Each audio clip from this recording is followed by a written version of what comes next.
Well, I was surprised as a new volunteer of how much I did not know about volunteering, number one, and number two, how to connect reasonably with not only the project, but the people that that project represents.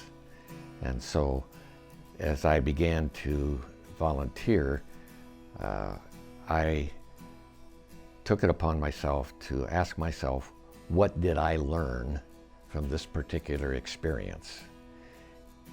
And each engagement has resulted, I believe, in either teaching me a new concept about volunteerism, about people, about myself, or has helped me refine what I thought I had learned before.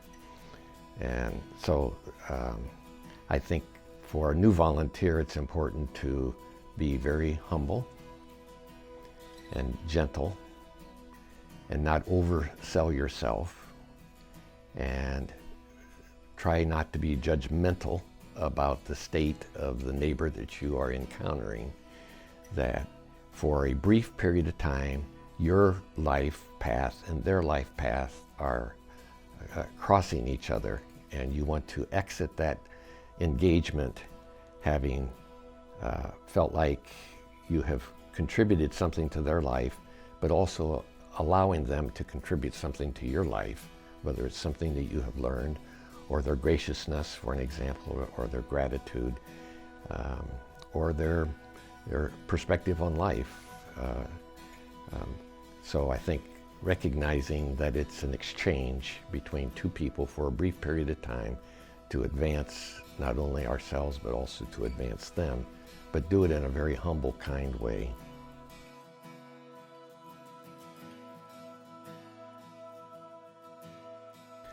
Sometimes when we arrive on the project site, the need isn't necessarily as clear as it was on the description on the NeighborLink's website.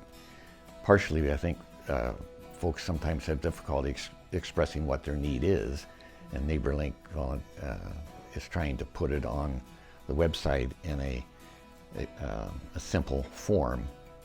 So assessment, I think, is very critical. Going in and assessing what the need is, determining what my skill sets are, is there a match here?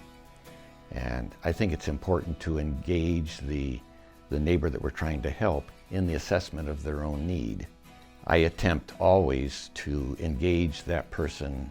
So if we're looking at a faucet, for an example, that is leaking, actually having the neighbor that we're trying to help come and demonstrate the issue that she's having with that particular faucet, and then discussing the options that we have in that regard.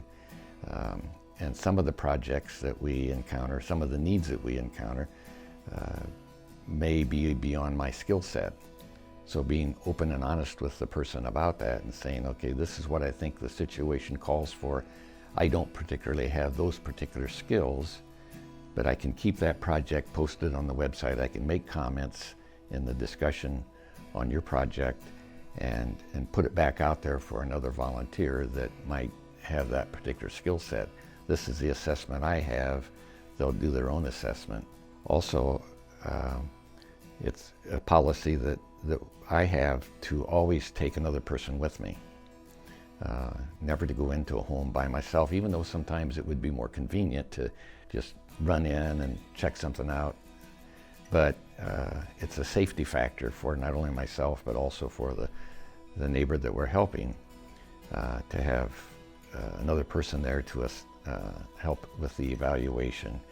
And it's amazing to me to see how often we are pooling our knowledge and our tools and our skills and the information that we have from past experiences to help that person.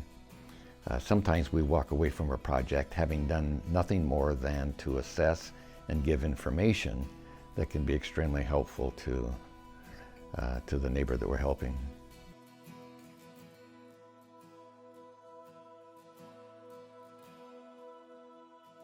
As a volunteer, I have to assess my time, my resources, and how much I can make available to the volunteer engagement that I'm pursuing.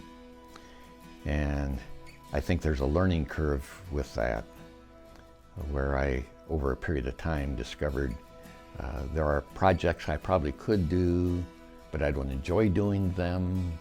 But there are plenty of projects that I do enjoy doing, so I need to be a little bit more selective, because I only have limited amount of time and resources, and as well as emotional energy to devote to volunteerism. So I've learned through the years that I want to participate in a way that I can sustain my participation, but also there are times when I need to take a break.